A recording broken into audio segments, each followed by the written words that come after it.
Yo, yo, yo, what's up? What's up? What's up? It's Monday.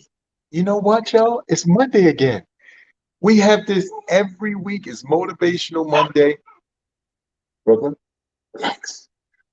It's Motivational Monday. Brooklyn, Brooklyn, stop. Y'all got to excuse me. My dog Oh, Brooklyn. I forgot you're on the West Coast. Yeah. So, So I got my dog Brooklyn. He's out here having some fun and making some noise. Hey guys, it's Monday. It's Motivational Monday. You know how we do. It's that one time in the week that this man over here, over there, he gets on, we get on, we try to motivate y'all, we try to get your week started in a way that is so incredible. And that's usually based off of how our weekend is going and what we're going through. So without further ado, I'm gonna ask the guy on the other side of me, the man with one name. That's how great he is. He's got one name. hey, you gotta earn one name. They give you two or Yes, three. sir. You gotta earn to back it down to one joint. My weekend was wonderful, my brother.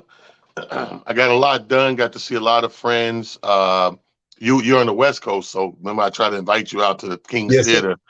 That was just a stone cold blast. Like it's something about. I'm starting to pay more attention to behind the scenes energy, if it makes any sense with all this entertainment thing. Like I always know how to find, like out front, I always know how to find the good energy or stay around the good energy.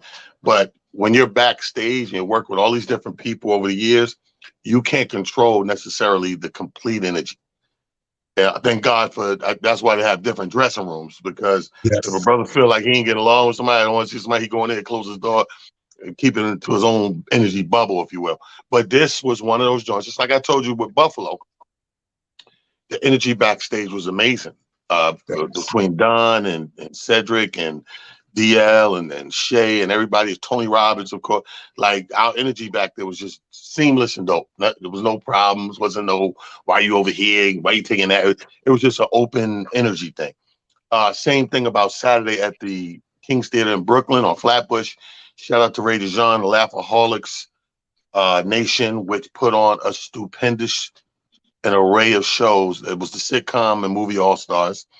You had Mark Curry, Don Curry, your girl Kim Coles, John Hinton, Carl Payne, aka Coley Coles from Martin, fresh off the Martin reunion, and you had a Brooklyn Mike stop by. Nice. Capone stopped by. We had this guy Johnny. Like it was just a bunch of comics like that. Like I said, the energy crazy. Like so that capped off my weekend yesterday, Sunday. It was a true Sabbath for me.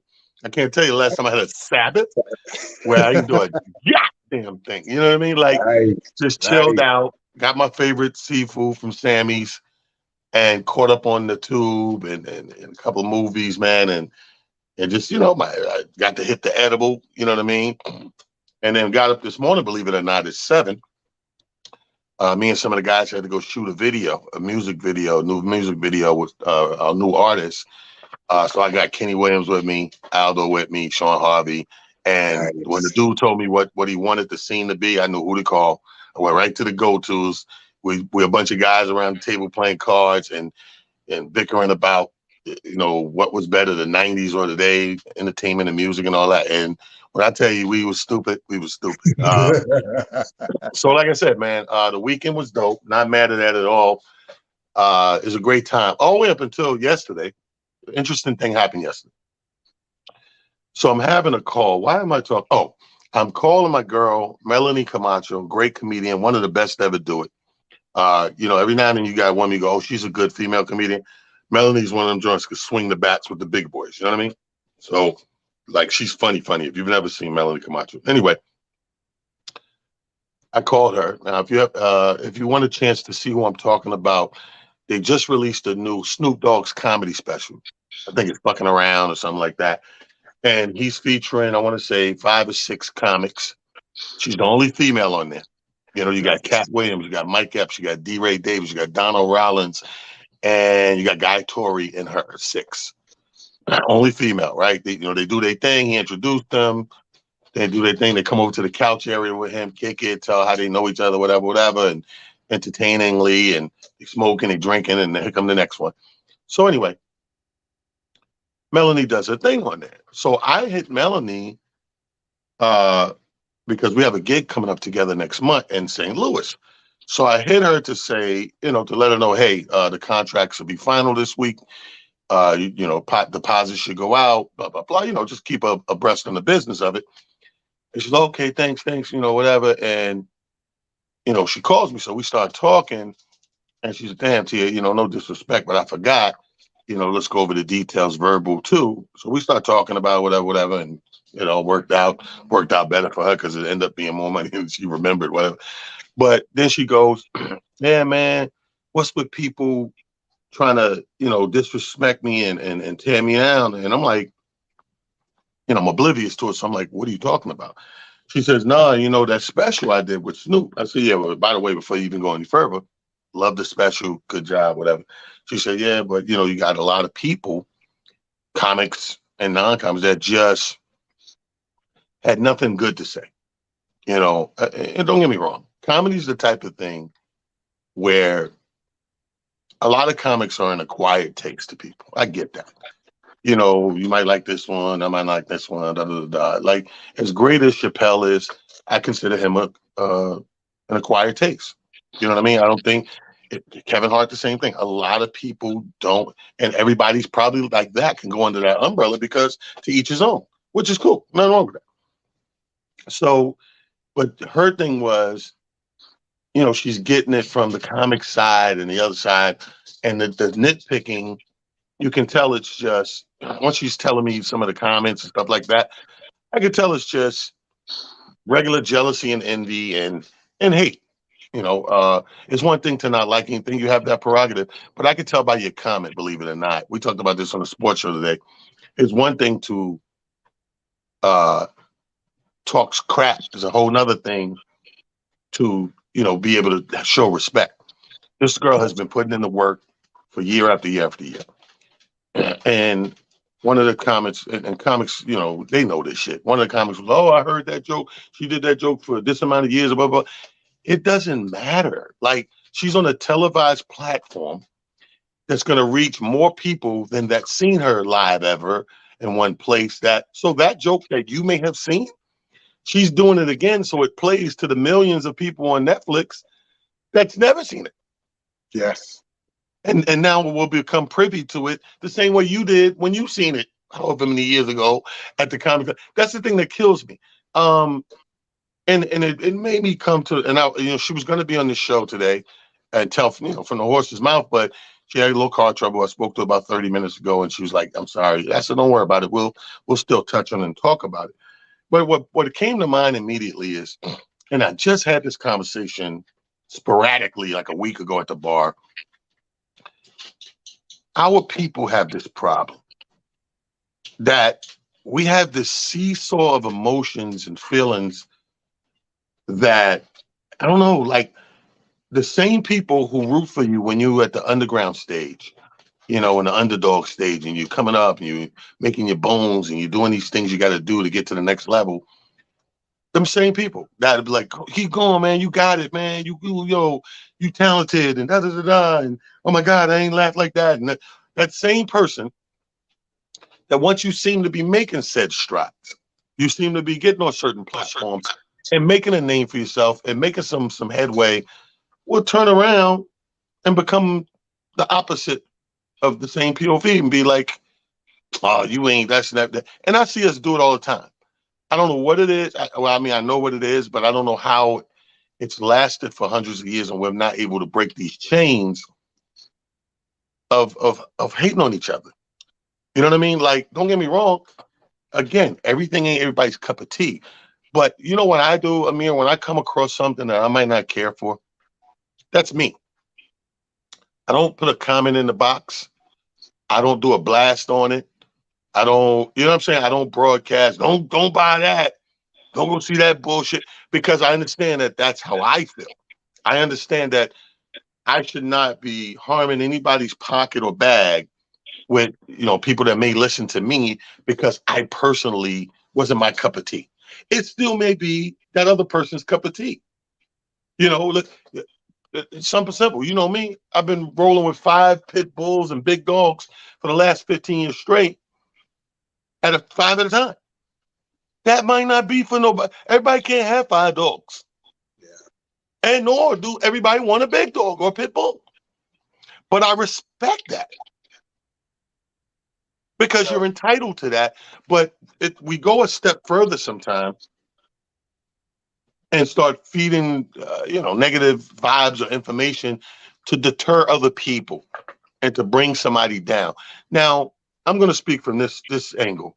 From a comic who's been doing this, who's been around since the 90s, when we had a string of platforms that was right in our face and easy to do, and it was a lot easier television wise to keep relevant because you had Comic View, you had Def Jam, you had Bad Boys of Comedy, you had Martin Lawrence Presents, you had Showtime at the Apollo, you had the Apollo Comedy Hour, you had the Uptown Comedy Club TV show, you had Comedy Central, you had HBO show, you had 10 outlets that on a regular any given time in a cycle of a year, you could do 1 or 2 each year, so you stayed in that loop. When I look at Comic View, 4, 5, 6 times maybe. When I look at Def Jam, 4, 5 times. Apollo 4, 5 times. Like, so that's gone now. And now the number one platform, if not the number one, is up in the top 5, is Netflix. Netflix subscription is a certain amount of million here in the States, but billions worldwide. So how somebody don't see that when somebody goes on there and does something, I don't care if you've seen it before, you ain't see it here on this platform, and there's 2 billion people, other than yourself, that also probably haven't seen it, or most likely haven't seen it, will get to see it. So that's a silly, hating, invalid point or comment to tag on. You know what I mean? And this is something we can't shake. So now that our streaming choices and all this stuff are different, people are out there doing their due diligence, and I don't want to use, for lack of a word, struggling to get on certain streaming platforms to get their job out there and get their visual out there and stay relevant and do what they do. Something that was so easy as far as to go to 20 years ago, it's not. So everybody is not a producer, director, writer, screenwriter or whatever. Everybody's not that. Some people, believe it or not, it's not me, but it's 80, 90% of my colleagues. Some people are just comedians. Yeah. And they need these things to catapult them to the next thing. So think twice, people, when you see these things and you have an opportunity to put the comments in the comment boxes and stuff like that before you say what you say, because these are the same people I could point you out and you were lifting them up and trying to promote them. And you know how many times in my inbox I get 10 people every week on the average. Hey, I got this guy, I'm repping this guy, or my cousin does this, or this one does that. Can we get on? How do we do that? They're trying to make their bones and put their work in. I totally get that and understand that. And where I can, I do. You know what I mean? I keep an eye open and an ear open, because where I can, I do that. But I think that's something that got to be addressed today on Motivation Monday, that we can't get on here every week and tell people that let's motivate each other, let's stick up for each other, but this is also who we are. You're absolutely right. First and foremost, we as a community, meaning the bigger collective, not individually, what tends to happen there is, because we may or may not be doing all of the wonderful things that we'd like to see happen in our own lives, we then tend to now nitpick at the things that go on around us, because for some of us, that's our way of staying relevant. So if I can say something negative about talent, if I can say something negative about Capone or Gerald Kelly, and it gets some traction, now people are paying attention to me. You and I have talked about this, extensively, on not only on this platform, but, just in general. We've got to heal better, y'all. Like, I can't stress that enough. There are a lot of childhood traumas and a lot of, things that so many of us are still dealing with on a constant, everyday basis. And what happens is you let those things bleed into other facets and aspects of your life. So, for instance, if you were the fat kid in your neighborhood, possibly, and everybody picked on you, now that you've gotten older, gotten yourself in shape, probably doing better, in all of these, different spaces, now you want to utilize the negativity that supposedly hurt you, put you in not necessarily the greatest space. You're doing that to somebody else. Hurt people, as they say. And we've got to work on that. The greatest thing that so many of us need to do, again, is look yourself in the mirror. Once you do that, focus on what you see coming back from the mirror.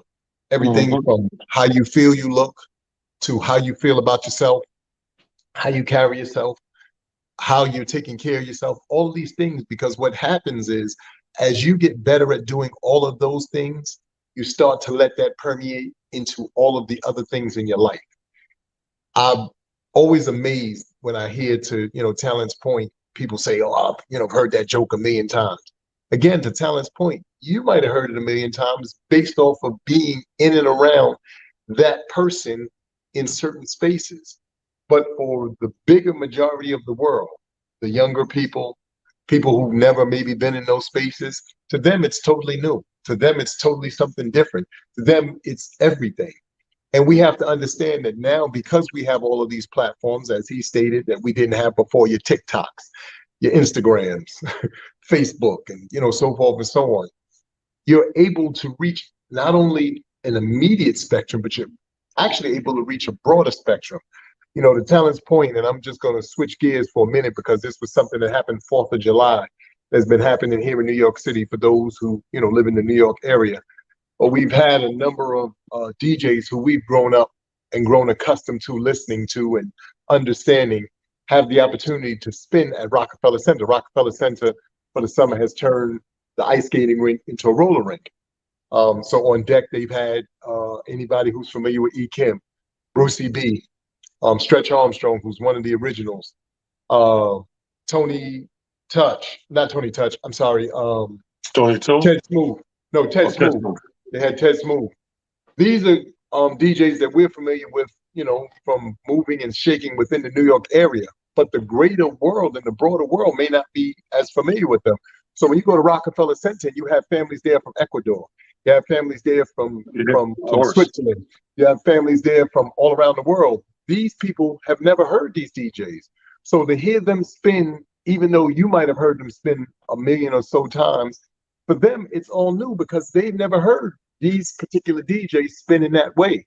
They're used to, obviously, whatever they know in their countries and the DJs that they're familiar with from their countries. So we do have to do a better job of not only continuing to uplift each other, but then, to T's point and to some of the points that I'm seeing, as the things are flashing across the bottom of the screen, if something's not for you, it's okay to just let it go. Everything doesn't require a comment. Sometimes I find myself, when I'm looking at things, especially on social media, where I go to myself, you know what? I really want to comment on that, but it doesn't require a comment because, in all fairness, it's going to open up a whole big brouhaha, and then I got to get into it and go through all this back and forth and up and down. So sometimes it's okay to keep those wonderful thoughts right here. You're not hurting anybody. You didn't say anything derogatory. We've all grown up with certain sayings. And yes, Talent and I have come on here on numerous occasions, and we said sometimes you have to really, be careful about things that you program yourself with and things that you hear. So when you hear things like, oh, if you remember when you were a kid, your mom was saying, if you don't have something nice to say, don't say nothing at all. That goes for texting. That goes for doing it. Same thing. Apply the same energy. You know what? I don't have anything nice to say about this. Let me let that pass. The people who are engaged, let them be engaged. I can mind my business, and/or I can keep my opinion to myself and just be happy that in my mind, that's how it played out for me. Doesn't make it right or wrong. As I've said on this platform, and I see on so many things, and even when I talk to my friends and family, it's your opinion. That doesn't make it right or wrong. It just makes it your opinion. And it's okay to have opinions. So I don't want y'all to think that, you can't have an opinion. But sometimes it doesn't need to be voiced, because in the greater scheme of things, and especially if you're going to do something like tear somebody down, what's the purpose of it? I know we've all been brainwashed into this really cyclical, funny way of thinking where it says, you need haters.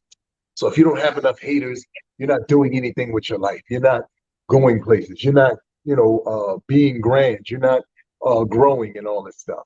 And I'd say to people, in my estimation, why would you want people to hate you? What sense does that make? That requires extending and expending a lot of energy that you don't need and or have. The highest form of anything that you can vibrate in this world is on love. Quiet as it's kept. I know some of y'all find that hard to believe, but if you think about it, usually when all of the great things that happen in your life, it's happening because you are vibrating on a high level of love. Because what happens is when you're vibrating on that level, all of the beautiful things that have been in store for you, as Talon has said, what how do you put that, T? The thing that stores the good deeds that you do. You said that you did a Yeah, specific the Bank of Karma. bank The Bank account. of Karma stay open 24/7, brother. But that starts to come to fruition for you when you're giving that love and supplying it to the energy of the entire free world.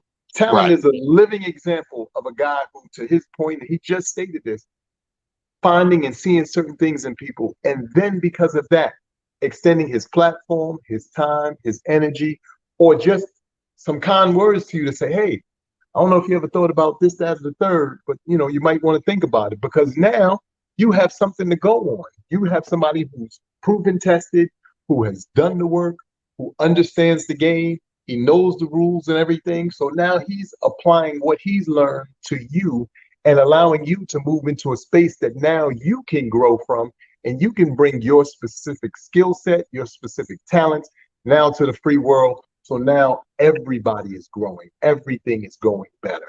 And we have to do better at that. You Yeah. can't just continue to be that person who, the minute you don't agree with something, all of a sudden you got to tear it or burn it to the ground because you don't agree with it. It's okay to not agree with stuff. We also, as a collective, please, if y'all don't take nothing else away from today, learn how to agree to disagree. It's okay.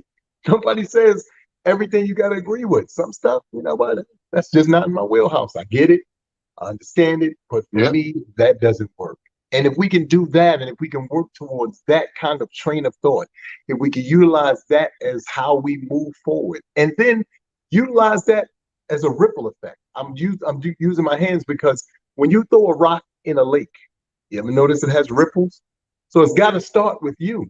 If you sit around all day, every day, and you want to, be in energy that's negative and this and the third, and you're trying to figure out why all this negativity is happening all around you, you started the rippling effect. You didn't send Yeah. out waves that were cool. You sent out waves that were crazy. So it responded. And I share that with you guys because the one thing that you guys may or may not understand is everything that we do is based off of energy. I don't care what it is. It's based off of energy. Your thoughts, your Yeah. words, your movements. It's all based off of energy. But what happens is just like when you listen to the radio, one day you might want to listen to the golden oldies, and you're in there like, oh, this is stuff my mother and father used to rock to, moving and shaking. Then another day you might want to listen to, Hot 97, and they got the newest trap music on. And if you ever notice, you can do it for a little while, but you can't do it for long periods of time. Not because it's terrible. It's not your music. It's not your music. It might be your children's music, might be your children's music, and that's okay. You know what you grew up on. You knew the vibe that you grew up on. You knew the energy that you grew up on. You knew the way that certain things made you feel. Don't allow other things to dictate how and what you feel, because at the end of the day, you are responsible for your happiness, not somebody else, not something else. And the universe is real, bro. Yes. This what I truly believe. I truly believe as we walk and navigate through our daily going ons, it's that we're surrounded by all these invisible mirrors. And the energy that you exude bounces off said mirrors and stick to you. Like you're what remember Charlie Brown, Linus? The little dirt pig pen, little dirty thing. Like remember when they show him walking, the dirt Dust following this kicking motherfucker. up. The little dirt following this motherfucker everywhere you go. So I believe that energy is very similar, and you just can't see it. So because you can't see it, you know how people are. We live in a world where seeing is believing. And a Yes. lot of this shit, because you can't see it, you don't believe it. A lot of people just don't believe in God just because they can't see it. so they can't conceive it. I get that. I get that we are a fleshy and we go off of the rules of flesh a lot of times. So if I can't see it, I can't A, believe it or achieve it. So I get those people why they think the way they think. But I believe that the bank of karma is always open. And you walk around and the energy you exude that comes off your body and off your soul and spirit is pinging off of these mirrors that are surrounding everybody. And more importantly, mainly you. You know, they're pinging off. So if you wake up with a shitty attitude, you know what I mean, or carrying something you didn't like from the night before, whatever the case may be, that's pretty much what it's going to be. It's going to be hard to shake that because you're pinging that negative energy off of you. Let me give people a prime example of this is why we're supposed to support each other and look out for each other. There's a lot of icons, and listen to the word icon. There's a lot of icons out there that had to support somebody else's career first. Let me say that again. There's a lot of superstars and icons in the world that we all deem great and the greatest and the GOAT, this, that, the third. And at some point early in their life and career, it wasn't even about them. They was working for someone else, supporting their endeavors, supporting their career, rooting for them, hoping they make it because they say, hey, if they make it, I'm walking in. I.e. your Tupacs, i.e. your Biggies and Puffies and like everybody, the Snoops, everybody you see that's big, and even in the R&B world, these people didn't just come out poof and did their own thing. These people got a long running history. Tupac was that guy. He went from I'm gonna carry the records, then I'm gonna graduate to hype man. On stage, I get to get on stage, grab a mic, talk some shit, and hype it up.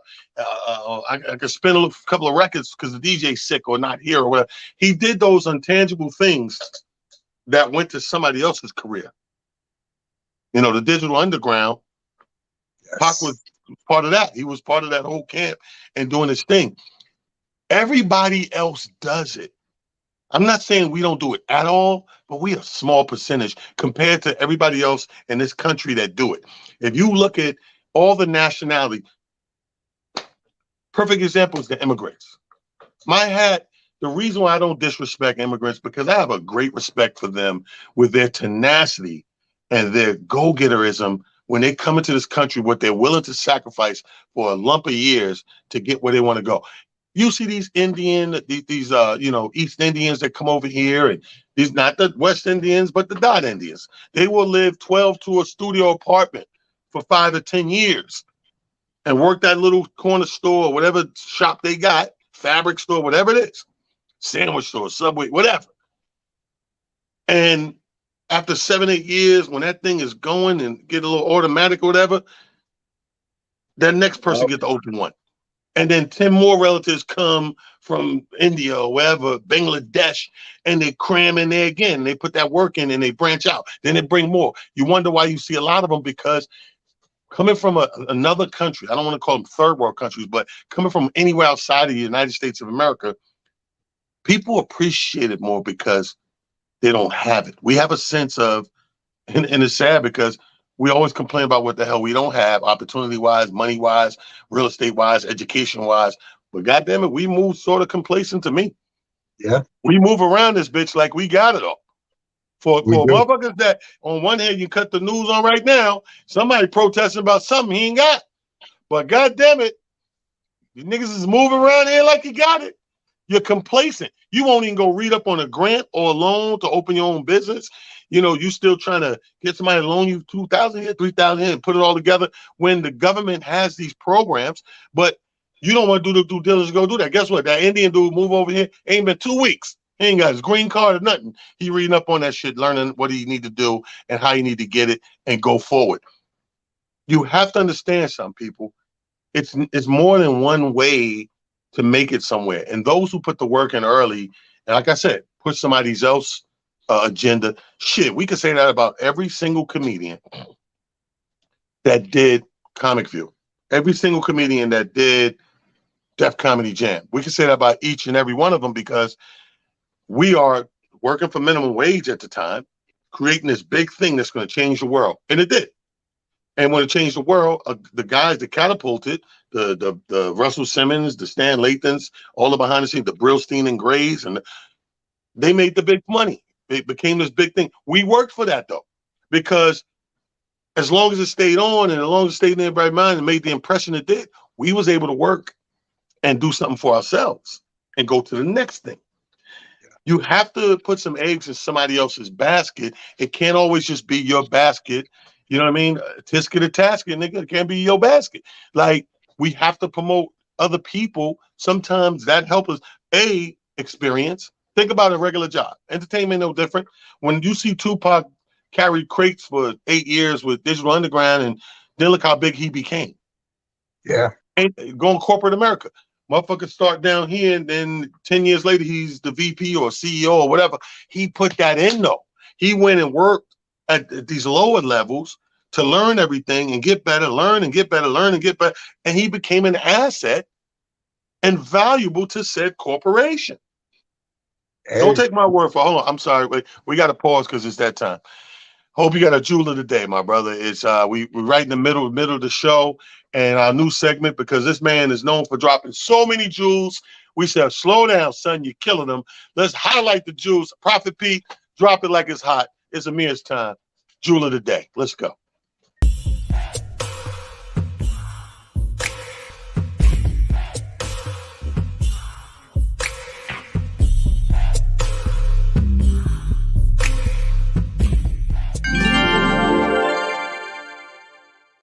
What's the jewel of the day, my brother?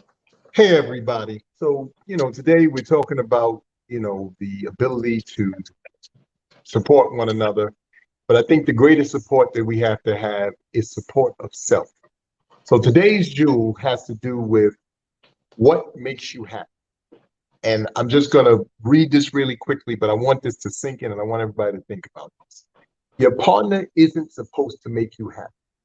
I want everybody to think about that. Your partner. That could mean significant other, your kids, it could mean family, it could mean friends. Your happiness, fulfillment, and sense of self is something only you can give yourself. I'm sharing that today because as we talk about what we're talking about today, that is part of what is putting people in the spaces that they're in terms of hating, in terms of not feeling worthy, in terms of not thinking to themselves that their small part to what Talent just shared is part of a bigger picture. It's part of a bigger moment. He mentioned Tupac. I'll take it here for some of you who remember this part of Uptown Records. They had a MC, his name was Father MC at the time. You can go back and you can listen to these records. Father MC has a record that had Mary J. Blige on it. He had another record that had Jodeci on it. Now, to Talent's point, look at where Jodeci eventually ended up. And obviously, we all know where Mary J. Blige is as it stands now currently. She's still one of the biggest names and one of the biggest people in the game. But to Talent's point, that came from doing the small things, which was supporting somebody else who in the moment, it's their time. We have to understand that everybody, hopefully, should have their time and their moment. And that's cool. When it's not your time or your moment anymore, that's nothing to be salty about. There's nothing to feel a ways about, because here's the reality of it all. Your piece to the puzzle has now allowed somebody else to add a new piece to the puzzle. The way life is set up, it's like doing a puzzle. We all do our part and put our pieces in to help make the bigger picture be as grand and as beautiful as we can make it. But what we have to understand is, as you put your piece in, it's not for you to say whether that piece was a great piece, whether that piece was a needed piece, whether that piece should be a piece. It's just our job to put the piece in and let the rest of the free world figure that part out. Right. This man in particular, as he stated, 30 years in the game of comedy. I want everybody to think about that, because some of you have children on here and your children range in age. But 30 years of doing something makes you pretty good at what you do, first and foremost. And then secondly, it means, in theory, you've at least influenced 2 generations, if not 3. Because 20 years ago or 10 years ago, those people were looking at you and they were saying to themselves, you're who and what I aspire to be. And because of that, they then started to study you. They then started to maybe emulate you in some way because we get thrown when we hear stuff like that. They stole my joke. Somebody stole my style. Right. All that is somebody who really finds what you do incredible and they just haven't found their voice yet. The beauty of this journey called life is finding your voice, finding your path, finding what makes you or motivates you to get up every day and add to this beautiful journey called life, and better yet, add to the world. The reason why we get on here every Monday is to remind people of that. And here's what I need y'all to really think about. Your unique brand of whatever, because it could be you're a great baker. It could be you're a great seamstress. It could be you're a great singer. Could be you're a great orator. Could be any and all of these things. All of these things put you in spaces and add to, again, the grander picture, which is this place called the world. What's beautiful about it, and this is just me and the way I see it, is in doing what you do, and whether you get on mediums such as this, or you find mediums of your own so that you share your talents, you turn that light on in somebody else. And what's dope about that is now that person, hopefully based off of what their skill set is, based off of what their talent is helping somebody else turn that light on in them. That's our job. Y'all have all heard the poem. I don't know it off the top of my head, so I'm not going to try to quote it. If you've ever seen the movie with Samuel Jackson, where he's the basketball coach, he gets the kid to stand up. Coach Carter. Coach Carter, and they recite that poem about, you know, the light within you turns on the light. That's what our jobs are, and that simply is by you just doing whatever it is you're already great at. It's okay if you borrow from others. Here's where it gets tricky. If you borrow, say you borrow and thank that person, because in all fairness, what they did was add to you. And because you're now adding to somebody else, it doesn't get misconstrued, it doesn't get lost, and then there's no reason for anybody to feel any kind of way or to feel as though, oh my God, you're just, you know, doing out of pocket stuff. We get out of sorts when it comes to things of that magnitude because in our hearts and in our minds, we feel as though the things that we bring to the world and how we bring it to the world is sacred and it means something to us, which it should. But because it's a gift, and I want y'all to think about that word. The word is gift. It isn't selfish. It isn't mine. It's a gift. What gifts do is bless someone else. So when you have those kinds of gifts and you're blessing the world, that's all you should care about. I did my part. I shared. I need to allow the world to figure out how to accept that gift. It's not your job to tell people how to do it. You know what I mean? So I just wanted to share that with you. But the jewel of the day was that, and to add to it was all of those other things that I brought, you know, just now as I was speaking to you guys. Because for me, this is, you know, I can attest to this man here. He can attest to it. I've been told for years my gift is my ability to speak and, you know, what I do with words. And to be fair and be honest with y'all, for a long time, I never stepped into it. I never embraced it. And like I said, that's the one thing I love about being on here is the transparency. I never thought about it because when I converse, whether it's in person or doing it like we're doing it here on this live, it's me just having a conversation with you guys. And I'm just telling y'all how I feel and what my heart and my spirit says to say. But I never thought to myself that that was any kind of gift or talent. I just figured, you know, I'm talking and just sharing with y'all. So I'm cool with it. But that man right there was one of the first people that say, nah, bro, that needs to be shared with Yeah, absolutely. on a broader scale. Let me tell you something. Thank you for the first of all, jewel of the day. Jewel of the day. Excellent day. I thought it was very interesting in there that you put the comparison or analogy, will, as a puzzle. Because last night I'm wrapping up. I was up. I hate when I get a good show I'm watching and I gotta complete it. I'm up to 4, knowing I gotta get up at 7, right? So I'm finishing the show called "The Man Who Fell to Earth." Okay, I've been hearing about that. And it's good in general if you like sci-fi and whole alien thing or whatever. And very good. But the best parts that stood out to me was as because he had to learn real quickly, very fastly, how to be human and what we did and why we do what we do. When he was saying it back in monologues in the later episodes, he referred to what you said in something because they're trying to put this thing together and he's missing something. He's like getting frustrated and he's like, you don't understand. I'm getting frustrated because it's like doing a puzzle, but not even knowing what the puzzle's supposed to look like, what the end picture is.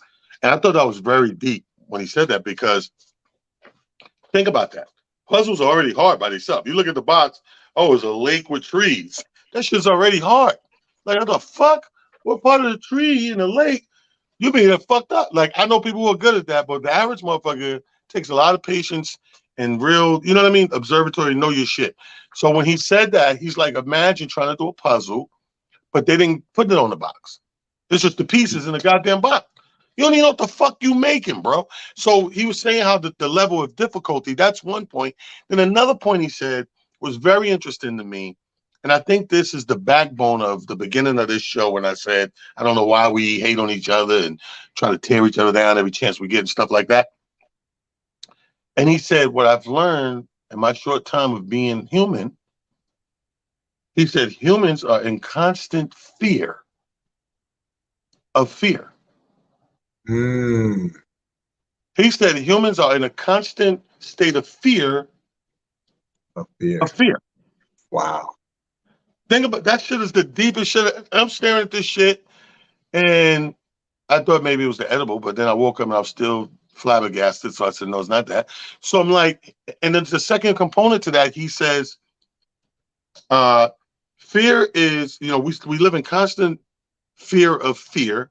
And he said, shame is fear aimed inward. Think about that. Wow. To be ashamed of something. You know what I mean? That fear has now kind of like stabbing. You're already afraid of fear. So now not only is the fear there, front and center, but it's towards inward. So shame is the shit you keep with you. You know what I mean? It's the fear that's coming inside of you that you got to walk around with, whatever that is. You're ashamed you lost your car, got repossessed. You can't make the mortgage. You can't get the kids what they want for Christmas. Times is tight, whatever. You lost your job, whatever. You're ashamed because of the state you may be in that current moment in time. And I thought that was really deep because if this is true, not that I don't think it's true, but if it holds true, it explains what we were talking about the first half of the show. Yes. Yes. If I'm in constant fear of fear, that is driving my hate. I'm scared you're going to have more than me. I fear that and here's some real shit it's sad, but it's so true because I've experienced this not just with self, but with others. And I've heard this time and time again in my realm and circle. That fear could be, like I said, I'm fear you're going to have more than me. I'm fear, that you're going to get too successful, that you're going to, show me out, But the biggest fear, if you're a person that knows that person, you're gonna go and disassociate from me. I'm never ever at some point, if I don't bring you down, you're gonna get to a level I'm never gonna see you again. Like, you know how many niggas in the hood that probably knew, smoked a blunt, drank a 40-ounce with Jay-Z that can't reach him right now, that can't be where he is right now. And instead of you having the strength inside of you to still cheer that man on, because he's when you get to these certain levels, you become a representative of all that can be for the people behind you. And this is the thing with us, we have a problem with sacrificing our selfishness for the big picture. You understand what I'm saying? Like, so my thing is like that person, instead of feeling like, yo, I'm privileged, man, because I know him. If I ever did bump into him again, he's going to greet me a certain way because of our history and blah, blah, blah. Instead of having that outlook on it, you're immediately going to take the other outlook on it because he may not come back to the neighborhood as often as you would like. He may not have done nothing around there. He's doing things worldwide now. What about 10F? What about my building? You know what I mean? So these little mind tricks that we play with each other is the fear, the constant fear of being afraid. We fear. Yo, you know what's so crazy, T? And I'm glad that you put it in that analogy and phrased it in that way, because to add to that, it's amazing.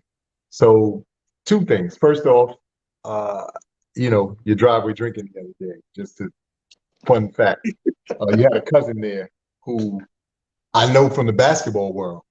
Right. I've never seen you, the two of you, ever in the same space at the same Oh, time. Danger? Yeah, yeah. Get They had out of like here. an orange. Yeah. Yeah, So when that's I my cousin. walked in, he said to me, he said, "Amir, you know my cousin T?" I said, "Yeah, I know him T for years." He was like, "Get out of here." He said, "You know we cousins." I said, "I never knew that." So we laughed about it because he was like, "I know you," and he knows him from the basketball circle. So he was like, Right. "Yo," and I said to him, I said, "People don't understand that in your life," and this goes back to some of what I was saying about energy. You start vibrating obviously on different levels, not because you're better or because you're smarter or because you are trying to. You just tend to expand who you are. So you start moving in and out of different circles based off of your level of vibration. The people who do and or don't vibrate on those levels, they fall away based off of their energy, not because of you. And that's why it's I always find it so funny when, to T's point, oh, he don't mess with me no more. It's not that I don't mess with you. You're not vibrating where I'm vibrating. So I'm not gonna continue to vibrate at the level that you're at because you have decided that you don't want to vibrate any differently. I'm cool with that. I'm going to leave you where you are and let you do what you do. What I am going to do, though, is continue to elevate myself. I'm going to continue to vibrate in and around spaces that, for me, allow me to continue to grow and continue to get bigger and better. And that doesn't mean that I think any less of you. I think to the point that he said about fear of fear, for so many of us, we're afraid to get beyond what we immediately know and feel comfortable with. We don't want to swim out into the deep water because out in the deep water means we really have to prove we can swim. If I stay in the shallow water, I can always just stand up and no waves, no nothing. I don't have to worry about anything. But if I have to go out in the deeper water, I have to prove that I can swim. And for some of us, not everybody, that's where the fear really sets in. Because now I'm not just in and around because I'm the hang on guy. I'm not just in and around because I'm Talon's boy. I'm not in and around because I'm Amir's friend.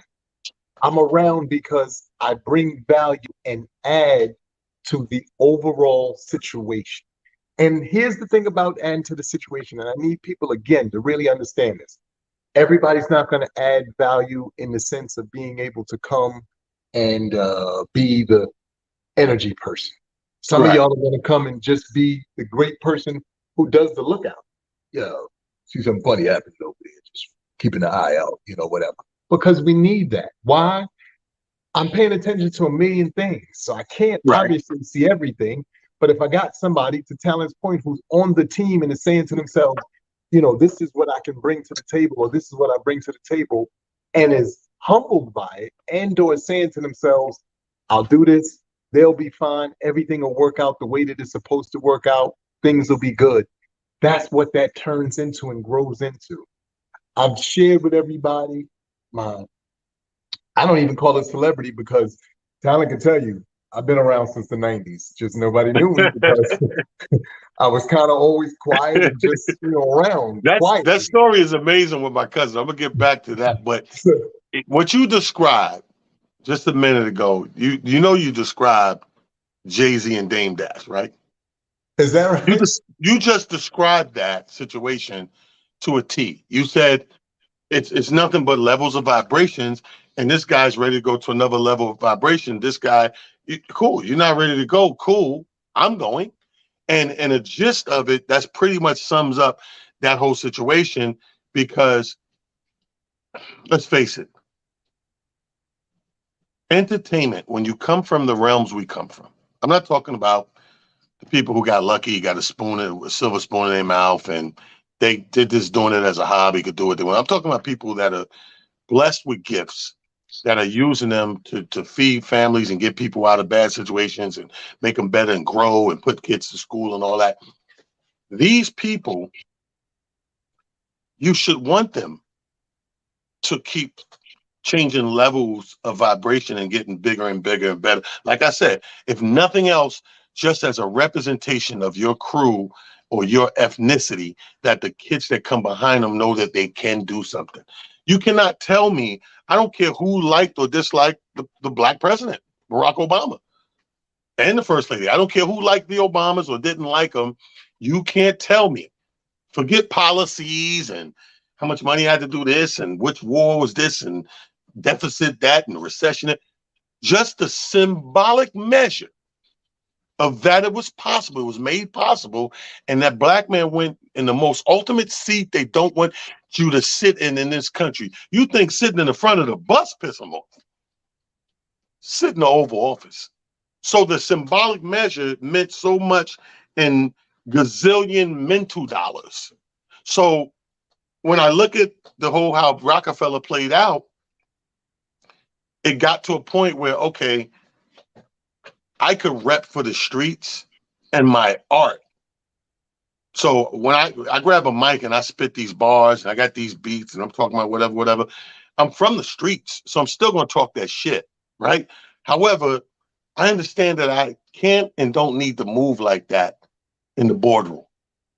I don't need to come to the boardroom with the hoodie on and the Timbs and the gold front and fuck all that. And because that's only going to get me respected so far and in turn get my business so far. And that's where the two kind of would hit a crossroads and were varying. One was clinging to the hood values and movements and rule. And one seen beyond the stratosphere. One seen, bruh, no, this, you don't understand. We making so much noise. We could. Heavy D did it before Jay did it. Heavy D, which Uptown is a subsidiary under label of MCA, he went from that to running that to president of MCA. Yes. So all of these things are possible. Look at Snoop. Snoop just went from, you know what, buying and owning the rights and the name Death Row Records. Own the label you on. Yeah. So this is what I mean by you hit the nail on the head with the vibrations and the levels going up. You should want that though. And like you said, because it's a free country and because of everything, if you don't want it, that's okay. But maybe this is where we split business wise and we both pursue what we both want. I watched last night, and I urge everybody to watch for different reasons. Again, I said Chappelle's Acquired Taste. He's a friend, and I like him, so I don't want it to ever come off wrong when I say he's an acquired taste. I just eat, sleep, and drink comedy, and I know how people feel about certain things, so I use my know-how to give a consensus. But he did his latest thing is 49-minute, kind of, you could call it a special, but what it is it's his acceptance speech at the Duke Ellington school he went to, where they named the theater after him. Oh, right. Wow. So in naming the theater after him, it's his acceptance speech turned into a goddamn hour special because he wanted you to understand the whole thing in a synopsis, if you will, that he took you from being a young man in a bad school that scared the shit out of him because he's not that kind of guy. He's a quiet, weird type of guy, which he admits to. And when he realized he wanted to do comedy, I forgot, he didn't mention any names, but he said whoever he went to told him, well, if you want to do comedy, you need to learn how to act. So taking that piece of advice, he told his mom, and his mom did the due diligence and research and took him to the Ellington, the School of Performing Arts. And he had to do a monologue or audition and blah, blah, blah. And he said he stunk that shit up. He said, I stunk it up. And he was like, but he let me in. He said he remembered him asking him a question of, why do you want to act? And he said, I was honest. I was like, I don't want to act. It was like, what the fuck are you doing here? He was like, somebody told me I need to learn how to act. I want to be a comedian. So out of his honesty and the path, whatever they saw fit, he got into school. Now, this is the same school that recently named the theater after him, right? So he goes into the situation of, even Duke Ellington had this line he said to the effect, I'm paraphrasing, but to the effect of, you know, art has to be scary. Art has to be scary and raw and you know, because when it conforms and do what you tell it to do, it's no longer viable. Right. So his whole thing was, because he's addressing the whole trying to rally up the LGBT against him because of the trans thing, whatever. And he's like, but that's what this school is supposed to be about. The freedom of that expression, whether you agree with it or not. And that's one of my biggest problems in America. All of these people who these right mongers who be out there talking about freedom of speech, they be the first ones to get mad when I say something that they don't agree with. So it's, let me get this straight. Let me look at the Constitution and see that clause in there when it says freedom of speech. In parentheses, it must says unless I don't like it. So it's freedom of speech until my speech says something you don't particularly care for or agree with. Then you could come and cancel me and shut me down, and I ain't shit, and I'm a fucked up person in society. Isn't it amazing? And you know, like I said, it's so fun because you take, you know, all of these things and you, like you said, you wrap them in a bow and you bring them full circle. And it comes back down to this. The more you support friends, family, associates, whatever. And when I say support, I mean truly support. I'm not talking about the lurking on people's pages. You never congratulate them. You never tell them. You never support them in any real way, shape, or form. If they have a business, you never, you know, bought anything from them. You're a lurker, and it's okay. You know, that's You're a where you want to lurker. be. It's okay, but understand that in doing that and in being that, you also, in a real way, stifle your blessings. The one thing that you need to really understand about this world and the way it works is through blessing others comes your blessing. Now, you know, people could look at it from, you know, a biblical or church standpoint, or well, you know, however you want to look at it, and I get it. But in mano y mano, in straight up thinking and straight up talking and walking, your blessings are definitely a microcosm of people who you have blessed.